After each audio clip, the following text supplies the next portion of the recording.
Assalamualaikum warahmatullahi wabarakatuh.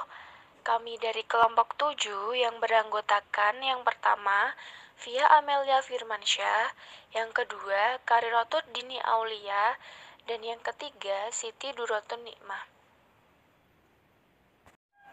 Di sini kami akan menjelaskan mengenai prinsip-prinsip tes yang baik. Sebelumnya, kami akan menjelaskan mengenai konsep dasar tes. Tes pada umumnya digunakan untuk menilai dan mengukur hasil belajar siswa, terutama hasil belajar kognitif berkenaan dengan penugasan, bahan pengajaran, atau materi.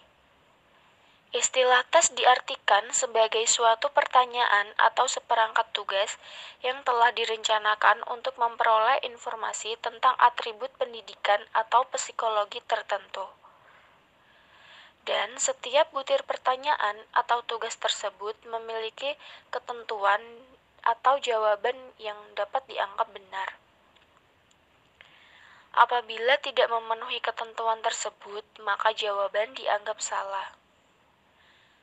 Menurut Zainul A. dan Mulyana A. tahun 2007, dari pengertian tes di atas, maka karakteristik tes yaitu yang pertama, tes dapat berbentuk pertanyaan. Yang kedua, tes dapat berupa tugas yang harus dikerjakan oleh peserta tes. Yang ketiga, tes digunakan untuk memperoleh informasi tentang atribut pendidikan atau psikologi. Dan yang terakhir, tes menghendaki adanya jawaban atau cara mengerjakan yang benar. Selanjutnya adalah keunggulan dan kelemahan tes. Keunggulan tes yang pertama, atribut psikologis tes dapat dideskripsikan dengan jelas dan tepat. Yang kedua, analisis tes dilakukan secara sistematis atau statistik, yang di dalam ilmu kemampuan siswa. Yang ketiga, mempermudah guru dalam pengambilan nilai atau mengukur kemampuan siswa. Yang keempat, tidak memerlukan pemikiran yang mendalam. Dan yang terakhir, jawabannya mudah dijangkau oleh siswa. Kelemahan tes. Yang pertama, tidak terdapat pendekatan tunggal dalam pengukuran. Yang kedua, jawaban siswa bersifat spekulatif. Dan yang terakhir, kerjasama antar siswa pada saat mengerjakan soal tes lebih terbuka. Saya akan melanjutkan penjelasan dari Mbak Via, yaitu prinsip-prinsip tes.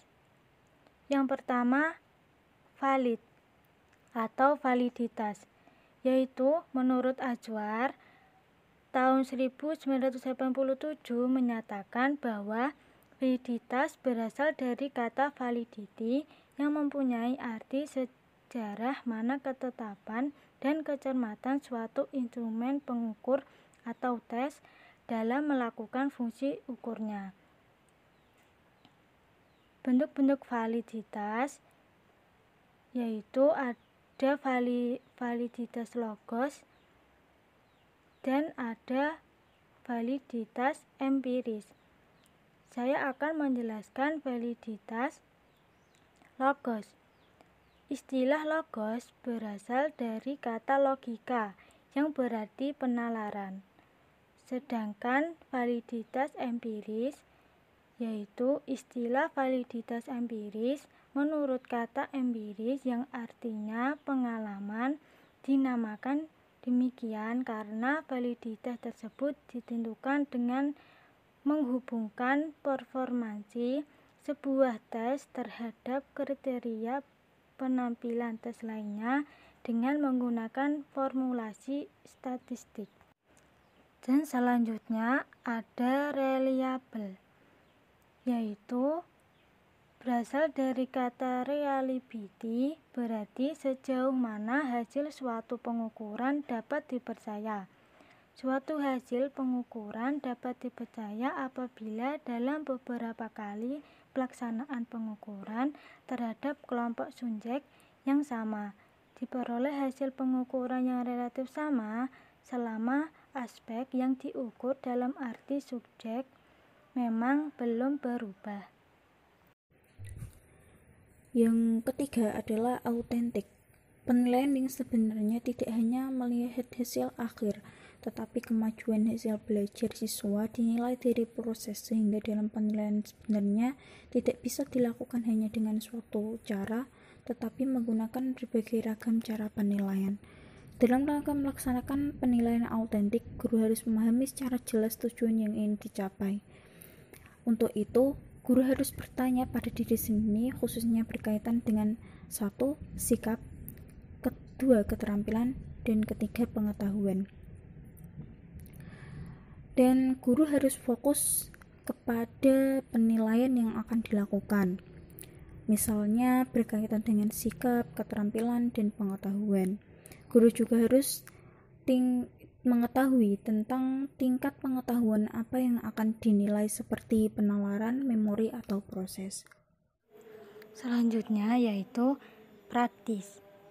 Praktis bersifat praktis, mengandung pengertian bahwa tes hasil belajar dapat dilaksanakan dengan mudah karena tes itu bersifat sederhana, dalam arti tidak memerlukan peralatan yang banyak atau peralatan yang banyak yang sulit mengadakannya, dan lengkap dalam arti bahwa tes tersebut telah dilengkapi dengan petunjuk mengenai cara mengerjakan kunci jawaban dan mengerjakan kunci jawaban, dan ekonomis, mengandung pengertian bahwa tes hasil belajar tersebut tidak memakan waktu panjang dan tidak memerlukan tenaga serta biaya. Selanjutnya adalah bentuk-bentuk tes. Bentuk-bentuk tes terdiri dari 4, yaitu tes objektif, tes jawaban singkat, tes menyelesaikan masalah atau problem solving. Yang keempat yaitu tes bentuk uraian. Tes jawaban objektif terdiri dari pilihan ganda menjodohkan benar atau salah. Tes pertama, pilihan ganda. Pilihan ganda siswa dapat memilih antara A, B, ataupun C dan D. Tes menjodohkan biasanya menggunakan kata-kata kemiripan. Yang ketiga yaitu tes benar atau salah. Siswa dapat membaca soal tersebut dan dia bisa memilih antara jawaban benar atau salah. Yang kedua yaitu tes jawaban singkat. Cara menjawab dengan mengisi kata atau kata-kata dalam pertanyaan yang belum lengkap. Yang ketiga yaitu tes menyelesaikan masalah atau problem solving, yaitu dengan memerlukan jawaban yang menggunakan pola berpikir tertentu. Yang keempat yaitu tes bentuk uraian. Tes bentuk uraian ini siswa harus menyusun sendiri menurut pola jawaban tertentu dengan tanpa batasan jumlah kata atau kalimat. Nah, biasanya kalimat yang disusun mengenai pembelajaran yang sudah guru sampaikan.